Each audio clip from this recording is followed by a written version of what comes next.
semuanya, selamat hari Senin. Saya Kak Ros di hari Senin ini kembali menemani Anda di acara Rumpi No Secret. Muah.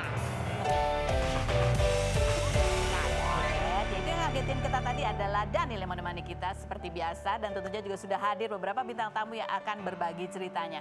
Kali ini yang sudah hadir untuk berbagi cerita dan juga kita dengarkan masukannya itu ada Ibu Choi dan juga ada psikolog Indah Sundari. Halo, assalamualaikum. Waalaikumsalam. Nanti kita akan ngobrol ya, tapi sebelumnya seperti biasa kita ke pojokan dulu untuk membahas apa yang lagi ramai di luar sana, menarik perhatian publik, baik itu untuk hal-hal yang datang dari dunia nyata maupun dari dunia maya. Ini dari dunia nyata ya, hari Jumat kemarin ini adalah sebuah berita yang mengejutkan dan membuat geram semua orang ya. Ibu, bapak, semua orang tua, semua manusia. Ini menyangkut tentang adanya dugaan kekerasan, diskriminasi dan penelantaran yang terjadi di sebuah daycare di kota Yogyakarta, begitu ya. Dan saat ini pihak yang berwajib sudah mengamankan beberapa orang yang bertanggung jawab di situ dan sudah menetapkan 13 tersangka, yaitu 1 kepala yayasannya, 1 kepala sekolahnya dan ada 11 pengasuh gitu. Nah, ini adalah ya 13 tersangka kasus kekerasan anak di daycare Yogyakarta, ketua yayasan hingga pengasuh. Dan daycare itu mengasuh sekitar 103, tapi korban yang terverifikasi ada 53 anak. Jadi ada yang diikat begitu ya, terus ada yang pulang juga badannya lebam-lebam gitu, terus kemudian tidak pakai baju, hanya pakai pampers aja, tidurnya juga tidak di kasur, hanya beralaskan mat untuk main gitu. Nah, ini ada beberapa, dan ini menimbulkan kegeraman di berbagai kalangan. Kalau kita baca ya komentar-komentarnya, kita lihat diantaranya ini baik ini ya, pelakunya emang gurunya gitu ya. Sarah Wijayanto juga geram, Don Michelle juga. Terus habis gitu ada lagi komentar yang lain, coba kita baca. Yang lain komentarnya? Sebentar. Ini ya, dari Nina Zatulini. Berita tentang daycare di Jogja ini kesel banget, kok tega banget sih gitu. Mau lihat cerita lengkapnya di mana sih ya, mungkin bisa di sini kita. Hari ini kita ada kedatangan Ibu Choi, ini adalah salah satu ibu korban ya. Putranya Ali itu baru berusia 1,5 tahun ya, 1,5 tahun, belum sampai sebulan ditempatkan di daycare itu, dan ibu ini tahunya ketika datang menjemput pada saat daycare itu sedang digerebek oleh pihak kepolisian. Gitu. Nanti lebih jelasnya kita dengarkan ini. Masih ada komentar lagi yang mau kita baca? Udah itu aja. Kalau gitu kita langsung saja melihat seperti apa profil ibu. Oke, baik. Jadi kasus ini bermula dari laporan salah seorang pengasuh ya di daycare itu, yang dia melihat ada kejanggalan dan kemudian dia melaporkan. Nah, ini kita sudah bersama dengan Ibu Choi gitu ya. Itu yang tadi di tayangan sempat kita lihat juga. Ini ada artikelnya, viral daycare Jogja, bayi diikat dan dibiarkan di lantai, orang tua syok. Ibu Choi, terima kasih sudah mau hadir di sini untuk berbagi ceritanya. Ibu Choi, boleh ceritakan lagi nggak saat kejadian ketika ibu menjemput dan pada saat itu daycare-nya sedang digerebek oleh pihak kepolisian? Waktu itu kan Jumat kemarin ya, Iya. kan biasanya itu yang jemput ayahnya, karena aku pulangnya sore, kerja pulang sore terus, paling jam 5, jam 6. Iya. Karena daycare kita sampai ambil jam 5 aja. Jam Jadi 5. Setengah 5 tuh biasanya dari jemput. Iya. Terus ternyata pas hari Jumat itu juga di kantor lagi ada acara, aku izin nggak ikutan. Jadi bisa jemput? Tapi perasaan udah nggak tenang, kayak kok ada sesuatu ya. Iya. Nah udah, terus akhirnya pulang lah, jemput. Pas jemput kok rame, ada apa ini? Apa ada acara? Masih biasa aja, terus aku langsung masuk kan. Iya. Misi, Miss mau jemput anak saya Coito, tanya. Mbak, ini ya wali murid. Iya, kami dari Polresta. Tadi ada penggerbekan, anak-anak ibu ada kekerasan, terus juga ada pengikatan. Langsung di situ aku kaget, shock. Ada videonya nggak? Ada mbak, ada mbak. Mbak, anak usianya berapa? 1,5 tahun. Oh, yang di kamar depan ya? Iya, kayaknya karena pas awal saya cross check ke sana itu memang sama ibunya owner itu, ini nanti tempatnya anak ibu ya, gitu. Terus dikasih tunjuk videonya? Iya, ditunjukin. Ada apa dilihat di video itu, ada apa? Dia cuma pakai Pampers aja, terus tangannya diikat. Tangannya diikat? Ya. Diikatnya pakai apa itu? Kayak tahu kain bedong itu enggak? Nah, itu tangannya di bedong, kain. Diikat tapi diikat gitu, gini. tangannya? Apalagi yang diikat? Kaki. Kakinya juga diikat? Iya. Kayak gini ya, ada di foto iya, ini? ada sebenarnya. Terus di video itu juga anak-anak itu sedang apa? Tidur. Nggak tidur. Terus jadi duduk aja gitu. Iya, tadi dia mau lapar entah apa, dibiarkan aja. Jadi sehari-hari itu seperti itu. Nah, di saat di jam 10, jam 11 biasanya kan ngirim foto untuk laporan, untuk laporan aktivitas dan sebagainya. Itu nggak dikasih baju, dibikinin kayak bagus lah, di efeknya bagus gitu. Jadi hanya jam 10, jam 11 aja ketika pihak daycare itu memberi laporan ke orang tua, itu anak-anak pakai baju, beraktivitas, Tapi begitu. aku yang janggal itu tuh setelah dia masuk ke minggu kedua. Kenapa? Setiap di foto itu dia tuh nangis. Setiap di foto? Iya, setiap di foto tuh bekas dia tuh nangis. Terus dia kayak ketakutan. Ekspresi anak itu kan bisa kelihatan Di foto yang ya. dikirim. Jadi ibu sebenarnya sudah curiga begitu ya? Sudah sebenarnya, tapi dari masih positive thinking lah ya. Karena awalnya ya kita pas masukin ke sana juga ownernya juga ya Kayak positif. apa ownernya? Positif itu kayak apa? Ya gimana ya, kalau aku jelasinnya pakaiannya aja agamis, terus kayak keibuan banget. Keibuan, ngomongnya lemah lembut gitu. Terus kayak menjanjikan sekali. Menjanjikan sekali gitu. Nah ibu pada saat kembali lagi ya, pada saat kejadian itu kan ditunjukin video, pasti rasanya nggak keru-keruan gitu kan? Iya. Pak bilang ada dugaan kekerasan gitu ya.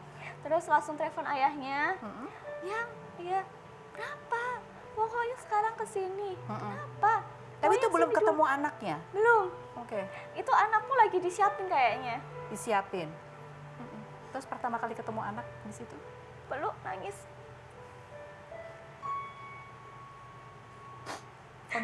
Kondisi Ali ya, Ali namanya. Seperti apa? Itu. Dia kayak masih biasa aja. Tapi dia kayak orang kayak kebingungan gitu. Tapi udah kayak ketakutan dan gimana. Dipegang tangannya nggak mau. Sama ibu bahkan dipegang tangannya nggak mau. Nangis aku. Habis itu ya udahlah, kita pulang dulu, kayak perlu menenteramkan diri lah. Ayahnya karena juga harus kerja lagi. Ya udah, aku jaga anak aku sendiri di rumah. Tapi tetap nggak tenang, mau makan aja nggak enak, apa nggak enak. Ngeliatin dia tuh kayak merasa bersalah akunya. Aku bilang ayahnya di sela-sela dia lagi kerja, pokoknya besok aku ke Polres, aku mau ke Polres. Ini ibu juga mau melapor? Iya, pokoknya aku mau ke Polres. Pas aku sampai Polres, pengen ketemu ownernya aja nggak bisa karena lagi masih tahap. Diperiksa. Ya itu ya udahlah. Aku bilang sama yang kemarin gerbek, boleh nggak aku ngeliat videonya lagi? Aku pengen buktiin bener nggak sih anak aku seperti itu. Diliatin yang lebih jelas lagi kondisi pas anakku lagi dibebasin ikatannya. Ditemuin dia nangis, cuma pakai pampers, tangannya diikat gini, kakinya juga diikat. Dia kayak ngerasa kelaparan dan ketakutan, kedinginan, nangis dong di situ. Bagi ibu nggak pernah kayak gitu. Terus ngeliat digituin anaknya. Pantes dia selama ini kayak kalau pulang dari sana kelaparan terus. Padahal kami selalu bawain dia bekal tuh banyak. Tapi kalau pulang tuh selalu habis. Porsi anakku tuh gak sebanyak itu. Kok habis gitu. Tapi dia kelaparan terus masih. Iya. Terus pulang tuh kayak ntar habis maghrib tuh tidur. Nanti jam 9 setengah 10 dia bangun habis itu gak mau tidur lagi, kayak takutan gitu. Mau tidur tuh harus di lantai. Karena di kebiasaan di sana kayak gitu. Sebelumnya enggak. Terus ngigau, kakinya diangkat tapi kayak diikat gitu. Kayak nyangkut gitu. Nggak bebas jadi. Ngigonya kayak gitu. Iya, pokoknya kesana kesini kayak takut gitu. Sebelumnya ibu pernah melihat ada apa gitu Iya. di badannya, bekas apa? Minggu pertama kita masukin itu hari Jumat lagi, aku yang jemput lagi. Selalu pas aku yang jemput selalu dapat kejadian yang itu. Ngelihat tangan anak saya itu melepuh. Melepuh? Kayak bukan melepuh sih, kayak apa ya? Kayak penyakit kayak seperti itu. Bentol terus melepuh, pecah gitu? Iya. Nah, itu sebelum paginya itu nggak kayak gitu. Oke. Kaget lah aku. Tanya ke Miss-nya, Miss ini kenapa? Terus? Ini kan dari rumah. Belum, Miss, nggak ada di rumah. Ini cuma di tangan loh. Ini kena cacar air. kalau cacar air setahu aku tuh seluruh badan. Enggak, kalau enggak ya flu Singapura. Flu Singapura enggak kayak gini juga, Miss. Aku bilang gitu. Coba nanti saya tanyakan dulu ya, saya observasi lagi. Oh, Habis itu nggak ada kabar lagi? Iya, terus yaudah aku masih positive thinking. Aku bawa lah dia ke DSA. Aku periksakan lah dia. Kata dokter apa? Mbak, ini infeksi. Oh, Ini ketularan. karena tempatnya itu kotor, airnya kotor atau gimana Mbak? Atau ada yang kena juga. Nah di situ langsung, aduh, ayahnya langsung bilang, yaudah pindah aja gimana? Jangan dulu lah, nantilah, lihat dulu sebulan. Kalau sebulan masih kayak gini atau ada gimana-gimana, barulah kita. Jadi ini belum sebulan ya, Ali belum sebulan Belum. ditaruh di daycare gitu. Terus akhirnya kita balik lagi tuh hari Senin antar lagi, tapi dia diantar tuh kayak pas diantar tuh kayak nggak ceria, nggak semangat gitu loh. Udah curiga itu sebetulnya. Sebenarnya aku udah curiga. Terus pulang tuh biasanya dia tuh mau jalan, mau cerewet lah. Karena dia kan lagi fase-fasenya cerewet-cerewetnya ya. Terus kok dia diem, terus nggak mau banyak jalan, maunya cuma nangis, ketakutan. Aku langsung, anak ini kenapa? Anak ini kenapa? Biasanya dia cerewet nyari ayahnya, nyari ini, kok dia nggak mau. Ya udah, kita masih diem dulu. Terus kok dia pilek terus gitu. Bawa lagi ke DSA, minta obat lagi. Jadi selama kurang lebih 3 minggu, 2 minggu di daycare itu sudah beberapa kali nih ke dokter anak kan? 4 kali. 4 kali. 4 kali. Oke. Ini kita lihat ya, apakah sebetulnya sebelumnya ada yang mencurigakan gitu dari tempat ini. Kalau kita lihat foto-foto ya, kan ada tuh dia di Google-nya ada gitu, tapi sekarang udah dihapus ya. Jadi komentar-komentarnya juga nggak bisa dibaca. Kalau ini mungkin Ibu pasti survei dulu kan? Iya, itu survei dulu. Jadi pertamanya aku datang tuh hari Kamis. Mbak, iya, adminnya ada nggak ya? Oh ada di yang di Jam sebelah berapa utara. waktu itu? Jam 2-an apa Jam ya? 2-an. Jam 2 apa jam 4 ya? Boleh Kalau masuk suka ke itu. dalam? Nah, nggak boleh. Nggak boleh. Kalau mau itu, mau cek survei, disuruh ke utara dulu ya Mbak, untuk daftar. Oh iya. Aku sama Utara tuh suami- beda tempat? Ya masih satu tempat, satu jalan. Cuman beda rumah? beberapa. Rumah, oke. Daftar dulu ke situ. Mbak, aku mau survei, mau nitipin anakku di situ. Oke. Oh, itu harus WA dulu aja, soalnya janjian. Soalnya sekarang prosedurnya cuma bolehnya Sabtu atau Minggu. Oh, jadi di hari biasa nggak? Nggak boleh. Karena di Sabtu Minggu nggak, jarang ada yang menitipkan anak juga ya? Atau Sabtu dia nggak ada? Sabtu ada. Sabtu ada. Dia tuh sampai jam 5 juga. Sampai jam 5 aja. Kalau mau jemput betulkah juga harus Iya, kasih WA. kabar dulu 30 menit? Minimal 30 menit dulu. Di dalam tidak ada CCTV-nya? Nggak ada. Aku pernah tanya, ini nggak ada CCTV? Nggak ada, soalnya kalau malam ada yang jaga. Kadang-kadang anaknya ada yang belum dijemput, jadi titipin dulu gitu. Oke, jadi CCTV hanya ada di bagian depan? Di luar aja. Di luar aja, di dalam tidak ada. Jadi orang tua hanya mendapat laporannya berupa foto? Foto sama daily report. Daily report, itu bunyinya apa sih daily Ya reportnya? kayak aktivitas dia, terus dia makannya apa aja, dibawain bekal apa aja, misalnya ada obat, terus dia beolnya berapa kali. Gitu, itu ada reportnya. Ya tapi gitu. kok tiap hari kok sama semua gitu. Jadi nggak ada yang beda gitu ya. Terus kenapa dipilih itu waktu itu pertimbangannya? Sebelum aku milih daycare itu, aku sama suami itu udah pilih, udah survei lah. 4-5 tempat daycare lah.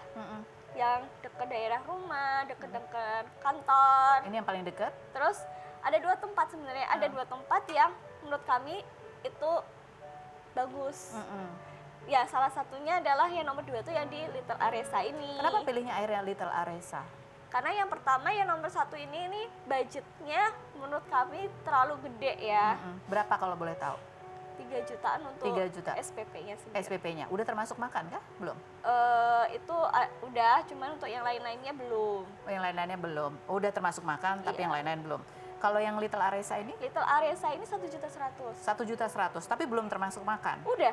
Oh, udah. Tapi Iya. dibawain bekal juga. Iya, kalau itu makan siang aja, sama ada snack ya kayak roti, kayak cookies, kayak Oke. nagasari. Itu emang standarnya di situ emang kalau udah tanya-tanya nih, emang kisaran harganya berapa sih? Ya sekitar segitu, 1.100.000, 900, 800. Oh, memang jadi itu termasuk hitungannya wajar begitu ya? Iya, terus juga ngelihat dari kondisi tempatnya itu juga rumah-rumah baru lah istilahnya ya. Jadi bagus lah kondisinya gitu ya. ya? Kayak karena ya kemarin yang kita lihat yang tempat lainnya itu kayak kondisi kayak rumah lama Oke. atau rumah dekat kuburan, kayak kita pikir Ini lokasi yang paling bagus lah Heeh. gitu ya. Ini berapa pengasuh, berapa anak? Satu. Ya, awalnya dikasih tahu sama owner, Hmm? satu pengasuh itu cuma 3 sampai 4 atau 5 anak. Mm-mm. Terus satu kamar itu 7 orang. Ternyata Satu kamar itu sampai 20 sampai 25 anak. 20 sampai 25 anak satu ruangan. Dan pengasuh itu bisa menangani lebih banyak dari itu. Enggak, di satu ruangan tuh katanya kemarin aku lihat di video itu 4. 4. Jadi 20 anak, ada 4 pengasuh. Oke. Ini ada beberapa juga ya cerita-cerita dari orang tua korban, dan bahkan ada satu video yang kita mendengar anaknya bercerita langsung apa yang dialami begitu ya. Ini ada cuplikan si anak bercerita apa yang dialami. Ini ada juga cerita dari salah satu orang tua korban ya. Kita lihat. Malam ini rasanya seperti disambar petir, jantungku serasa copot saat membaca berita tentang daycare yang digerebek polisi karena dugaan penganiayaan anak. Begitu melihat inisial namanya, duniaku rasanya runtuh. Itu adalah tempat di mana aku menitipkan anakku selama 1,5 tahun terakhir. Jujur selama ini tidak ada luka fisik yang terlihat di tubuh anakku, tapi malam ini aku tersadar anakku sudah memberikan alarm tanda bahaya itu setiap hari, namun aku terlalu sibuk berpikir positif. Dan ini di tengah sakit rasa bersalah yang besar sekali yang dialami oleh orang tua. Komentar-komentar dari netizen selain mendukung juga beragam gitu ya. Kita baca di antaranya, ya kok bisa sih terbesit ide, ikat aja yuk anak-anak ini biar nggak banyak gerak, nggak usah pakaiin baju biar nggak kotor. Bahkan ini ya, kelakuan miss daycare itu ya, oknum-oknum itu kok sampai seperti itu gitu kepikirannya. Yang berikutnya, 6 bulan dia baru sadar setelah digerebek, apa seabai itu orang tua mau menitip anak di daycare. Baik ini gitu ya, jadi ini masih ada yang kok bisa orang tuanya nggak sadar gitu. Yang berikutnya ada lagi, bayi umur 3 bulan dititipin di daycare. Bayi 3 bulan biasanya mulai tengkurap, mulai mengenali wajah orang tua. Nitip di daycare dari jam 7 pagi sampai 5 sore, pas di rumah bayinya bobo. Selamat bobo adik bayi umur 3 bulan. Yang berikutnya, kok bisa ya anak usia 3 bulan dimasukin daycare? Gua mah nggak tega gitu, karena memang dari 53 korban yang terverifikasi itu usianya sekitar 3 bulan sampai kurang dari 2 tahun gitu ya. Enggak, sebenarnya sampai 5 tahun. Sampai 5 tahun? Sampai 5 tahun, 6 tahun. Oh, oke. Yang anak TK itu karena aku sempat ketemu sama mereka semua ya, wali muridnya. Itu memang anaknya ada yang langsung cerita juga, dia diikat di pintu, di jendela. Terus ada yang sampai dikunciin di kamar mandi, ada yang dikunciin kayak di ruangan gelap gitu. Terus kalau misalnya nakal ada yang dicubitin, dipukul gitu, dilempar sandal. Astaga, itu kan anak umur segitu kan udah bisa bercerita ya? Kalau usia-usia udah di atasnya anak saya kan udah bisa cerita. Nah, kalau di usia anak saya kayak gitu nggak bisa cerita. Dia bisanya cuma merekam, nangis. Dia nggak bisa tidur, ngigo gitu kan? Kak, ini anak-anak yang gede ya kalau tanya sama korban. Kenapa bisa ya tadi apa diancam nggak boleh cerita? Mungkin ya kelihatan kayak diancam, tapi ya takut juga kayaknya dia, karena aku dengar dari mereka semua bilangnya kalau setiap dia antar ke sekolah itu kayak nangis, nggak mau ke sekolah, terus nggak mau turun, dan sebagainya. Ini kita mau tanya kepada Mbak Indah gitu ya. Ini tadi kan sudah mendengar gitu ceritanya. Terus juga makanan juga yang untuk dia bawa usia 2 tahun itu kadang-kadang dikasih sisa dari anak TK. Gimana? Iya. Dikasih sisa. Dikasih sisa dari anak TK? Ya anak TK dapat makan? Ya, kalau nggak habis, kasih ke anak-anak itu kadang-kadang di recook, dimasak ulang atau gimana gitu. Jadi bukan disiapin khusus untuk anak balita. Ini yang punya anak-anak apalagi yang kerja, orang tua kerja begitu ya. Itu kan wah rasanya geram sekali gitu. Ini efeknya apa sih kepada anak-anak ya kayak yang mengalami seperti ini? Sampai umur berapa sebenarnya anak itu bisa merekam ini dan menjadi trauma? Ini sebenarnya kayaknya mungkin bukan cuman buat para orang tua yang secara langsung nitipin anak-anak di daycare ya Kak ya. Memang semua gitu kan, khususnya mungkin para ibu gitu pasti kan turut merasakan gitu. Jadi kalau misalnya ngomongin masalah kayak gini, kalau terkait dengan merekam amanatnya itu sebenarnya kan 5 tahun pertama anak hidup 5 itu, tahun pertama. ya 5 tahun pertama anak hidup itu kan dibilangnya golden age-nya nih, golden moment-nya nih gitu. Jadi apapun yang dikasih sama anak di usia itu, ya itu akan sangat mempengaruhi bagaimana tumbuh kembang anak di kemudian hari nantinya. Termasuk bagaimana membentuk kepribadian anak, bagaimana kematangan emosional anak, bagaimana anak bersosialisasi dengan lingkungan sekitarnya, itu sangat dipengaruhi dengan bagaimana 5 tahun pertama kehidupan dia sebenarnya. Apa efeknya ketika dia sehari-hari itu diikat kaki dan tangannya sehingga alat geraknya itu tidak leluasa bergerak? Tadi kan Bu Coy juga bilang ya anaknya mulai mimpi, mulai ngigo gitu. Nah, itu sebenarnya sudah warning pertama gitu. Jadi bahkan nggak mau dipegang tangannya sama orang tuanya sendiri ya. Kemarin sempat iya, terus tapi setelah aku pendekatan dia udah baru mulai mau pelan-pelan. Tapi ya tetap kalau sama orang lain dia nggak mau. Nah, iya. Sampai dokter aja ya gini. Jadi tangannya selalu diginiin? Iya. Takut dia. Karena kan gini ya, maksudnya dunia amannya anak itu kan orang dewasa dan orang tuanya ya. Orang dewasa di sekitar dan orang tua itu dunia amannya. Kalau orang dewasanya aja udah nggak ngasih rasa aman bagi dia, jadi akhirnya dia akan mengasumsikan semua orang dewasa di sekitarnya adalah tempat yang tidak aman bagi dia. Gitu. Dan kalau ditanya efeknya apa ya, jelas pasti kan akan berdampak pada trauma nih. Nah, tinggal tergantung bagaimana pendampingan. Sebenarnya bukan nggak mungkin kok kalau nanti setelah ada pendampingan yang memang baik, yang menyeluruh, yang memang yang cukup intens gitu terhadap si anak gitu. Nanti anak itu bisa tumbuh dengan baik lagi ke depannya. Apa yang harus dilakukan kalau gitu untuk anak-anak yang sudah mengalami trauma seperti ini? Baiknya? Yang jelas memang yang pertama kita harus diskusi sama psikolog anak ya, itu udah pasti. Karena kan biasanya perlu diobservasi dulu nih, ini traumanya tuh di mananya, sejauh apa gitu. Lalu nanti bisa diketahui kira-kira bentuk terapi yang memang dibutuhkan itu seperti apa. Tapi memang jadinya orang tua juga harus sabar karena kan mendampingi anak secara psikologis ini nggak semudah mendampingi orang dewasa ya. Kalau orang dewasa kan mungkin bisa dia bisa cerita. Dia bisa Ini cerita. kalau anak yang belum bisa bercerita banyak itu kan susah nih menggalinya sampai di mana traumanya. Makanya kenapa butuh tadi proses yang lumayan panjang karena kan harus diobservasi dulu, harus didampingi dulu. Prosesnya juga mungkin nggak sebentar gitu, tapi ya lebih baik dilakukan daripada tidak sama sekali kan. Nah, ini apakah sarannya begitu ya? Ini kan memang karena zaman sekarang orang tua itu biasanya ibu bapak bekerja sehingga memang ada kebutuhan untuk siapa yang ngasuh anak begitu. Nah, setelah ini gitu, bagaimana? Apakah aman kalau anak ini misalnya karena kebutuhan kembali dititipkan di daycare lain? Atau memang ya orang tua harus mendampingi dia di masa-masa dia penyembuhannya? Kita akan bahas setelah yang berikut ini, jangan kemana-mana, tetap di Ruang Pintar sekarang.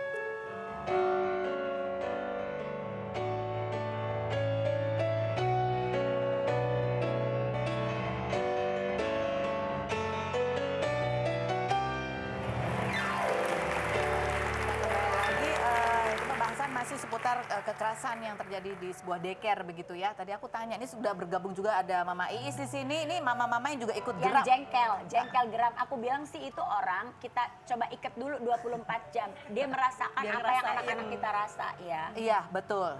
Si ibu-ibu itu siapa tuh? Iya, ibu-ibu kepala Gini, sekolahnya. kalau dia punya bisnis daycare harusnya kan dia ada ini dulu. Sertifikat apalah gitu. Iya, atau dia memang menyayangi anak-anak gitu.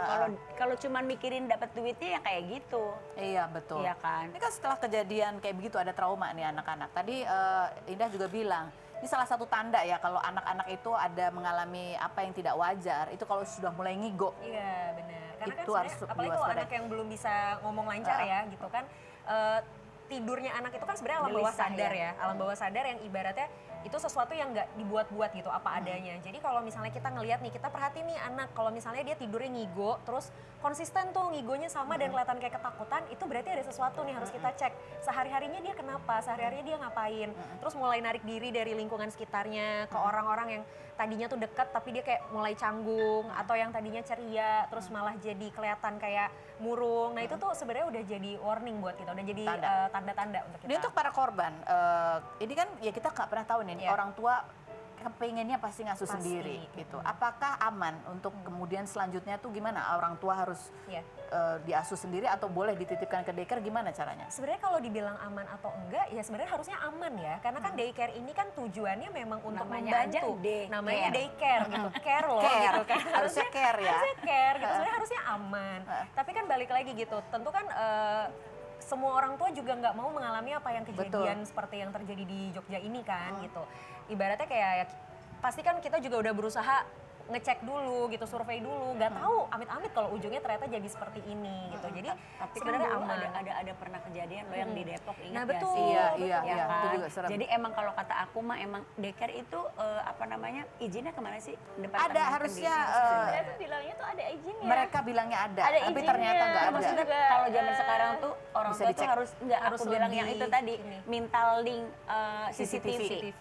yang bisa diakses di handphone kita. Udah kayaknya itu lebih safety Iya, deh. dan memang ini juga kan sebenarnya kan sempat aku bahas juga gitu loh Kak waktu itu, kayak ini kan bukan pertama kali ya kejadian daycare seperti ini iya. gitu. Jadi aku rasa juga ya semua pihak sih, bukan cuma orang tua, bukan cuma pemilik daycare, pemerintah daerah juga ini harus turut berkontribusi lah menurut aku, kerjasama gitu. Karena minimal nih yang punya daycare itu setidaknya orang-orang yang memang ada izin udah pasti gitu. Iya. Terus kedua bersertifikasi ngurus anak gitu, ngurus Dan anak kalau dalam aku bilang tambah lagi SOP-nya harus ada CCTV.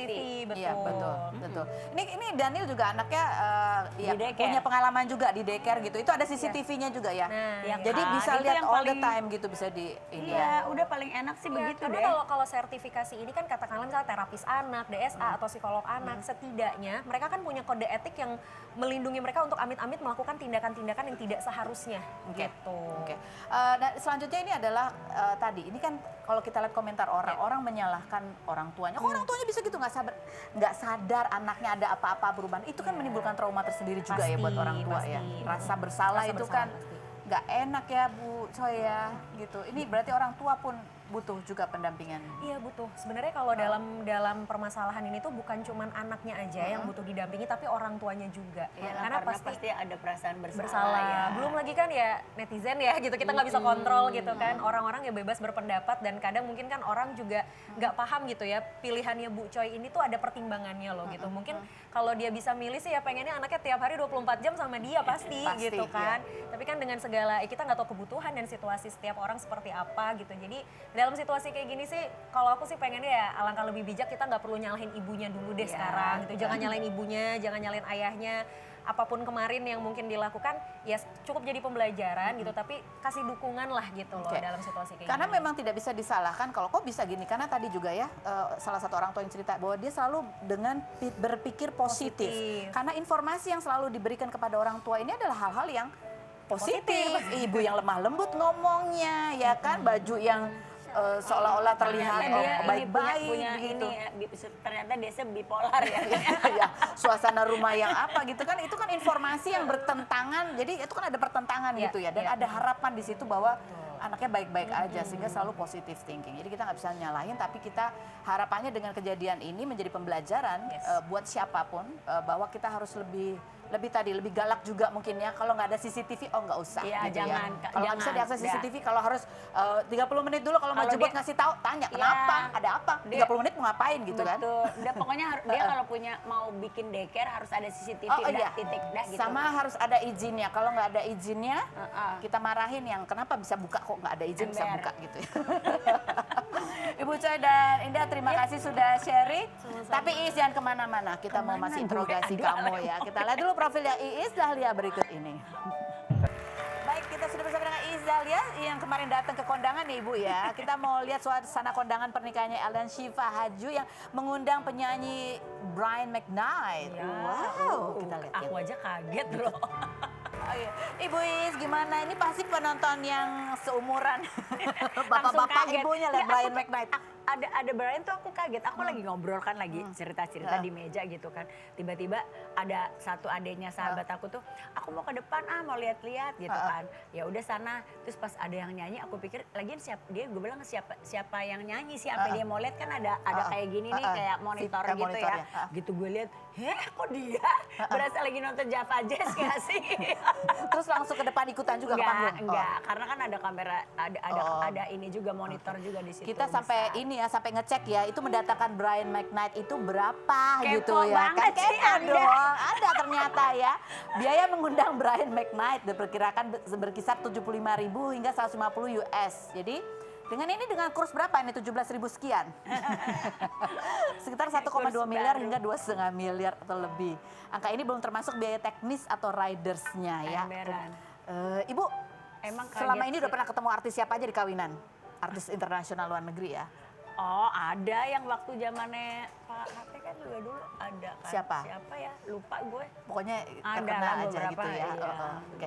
Nah terus di sana kan apa kita mau tanya juga ya goodie bag apa sih souvenirnya dapat apa? Terus Apa gimana sih? kesannya? Kepo banget deh lu pada.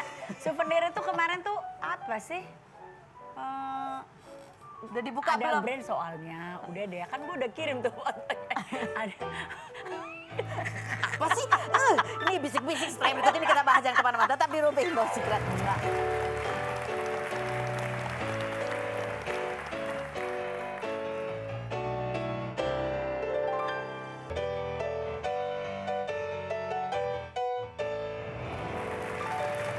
Baik Ibu Isdalia, langsung aja kita dudukin di sini ya. Gue agak serem deh kalau duduk sini nih. Jawab pertanyaanku dengan jujur apa adanya. Apakah pertanyaanku ini jawabannya fitnah atau fakta Isdalia? Yang ini Harus dulu banget ya? begitu musiknya. Iya dong. Kamu takut ya, kamu ditanya-tanya, kamu takut ditanya komentar seputar pernikahannya Syifa dan El karena kamu takut dihujat sama netizen seperti tahun lalu. Emang gue Fitnah atau dihujat fakta? ya? Gue nggak tahu Fen. Sumpah gue nggak tahu kalau dihujat yang mana sih Say. Gue mah Ada banyak artikel. banget hujatan ya Allah. Artikel coba baca bukunya artikel nih. Iis Dahlia bocorkan rencana pernikahan El Rumi dan Syifa Haju tahun depan ya. Di bawah komentarnya, ibu-ibu ini ikut campur aja kayak gitu. Emang iya? Oh, itu Baca tuh- komentarnya coba. Coba. Ya Allah jahat banget. Benar-benar pada- ya Iis ini gak di mana-mana ember banget. Bukan, karena kan pas keluar dicegat wartawan tuh. Kalau ini ya mungkin tahun depan kali kata gue. Padahal mah gue nggak tahu juga, belum tahu, ya kan? Karena kan nggak mungkin dong kalau keluarga itu katanya kan Pak Mali kalau menikahkan anak di tahun yang sama. Selain juga emang ibu bapaknya repot ya Nek. Iya, betul. Nggak bermaksud loh Ibu, Anda jangan. Jadi dulu kapan kalau Gue dulu? cubit juga nih bibir lo. Jadi dulu kapan dulu? Nggak tahu. Iis Dahlia fitnah atau fakta? Kamu itu lagi kesel sama musisi zaman now karena baru viral satu lagu aja sudah sombong. Fitnah atau fakta? Musisi apa penyanyi sih? Sama dua-duanya. Ada berapa? Penyanyi sih. Ada berapa orang sih yang ditemuin kayak gitu? Ya mungkin kali star syndrome kali ya. Jadi Biasa kan mungkin awalnya tadinya dari sawah terus tiba-tiba ke mall. Nanti dihujat lagi nih gue. Enggak. Gini, aku sih makanya kalau aku tuh ya jadi juri di Talent Search, aku tuh bukan cuma ngejuri pada saat di panggung. Aku selalu bilang sama mereka tuh bahwa attitude itu penting. Karena mau lu suara bagus seperti apa, lingkup kita tuh segini loh. Iya. Ketika kamu udah menjengkelkan, bye. Gitu, jadi etika tuh paling penting. Diapain sih Bu tuh diapain? Contohnya, Oh, enggak. contohnya. Sering nih, umpamanya di airport ya kan, di airport. Gue duduk di sebelah, tiba-tiba dia duduk di sebelah. Beliin ini dong ke ininya nih, asistennya. ke asistennya. Oh iya, padahal makan ya TV-nya sama gitu ya. Umpamanya gitu. TV-nya ya kan. sama, Ibu kenal sama dia? Iya tahu. Oh tahu, harusnya tahu lah ya gitu. Iis Dahlia nggak ada yang lain ya kayak gini aja gitu ya kan, nggak berubah juga wajahnya. Emberan. Dan gue kan juga kalau di airport bukan yang tiba-tiba dandannya kayak singa kan enggak ya. Tapi Ibu tahu nggak sih ada yang pernah bilang Ibu sombong loh. Ini ada videonya, coba kita. Emang gue mah sombong. Itu halaman. Nih gue kasih tahu ya. Nih kasih tahu kejadiannya ya. Gue jalan, baju gue Panjang. ngengser panjang. And then ini mobil panggungnya tuh di ujung sono noh, di depan. Iya Di kan? depan Trans TV. Ya, Ya kayak. kan gue harus lihat dong, kalau enggak gue nyalamin Jadi, orang maksud gue begini jatuh ya, sungkrung. Dan itu gue nggak lihat, maaf ya ibu aku nggak lihat. Oke, Itu bukannya mah. sombong dia Bukan ya. sombong ibu. Oke, fitnah atau fakta? Bener nggak sih keputusan anak kamu Devano untuk menghilangkan nama belakangnya Danendra? Iya, itu karena ada alasan mistis di baliknya. Serem banget. Enggak, jangan adek. Itu Jangan adek. Adek itu tuh, Danendra itu adalah artinya raja yang kaya raya. Tapi kan dia cuma buat di panggung doang. Karena menurut dia banyak orang yang salah sebut namanya. Iya, karena ada Danendra yang lain kan. Oh, ada? Ada dong, ada kan. Jadi bukan ada alasan mistis di balik itu ya? Enggak. Ibunya sendiri tahu. Dia pengen simple biar Devano gitu. Kamu nggak nanya kan ke Devano, kenapa Dek gitu? Ya udahlah, kalau ditanya juga ntar dia kan gitu, enggak mau simple aja. Udah Oh. nanya, mau simple aja mah gitu. Berikutnya, yaudah itu aja.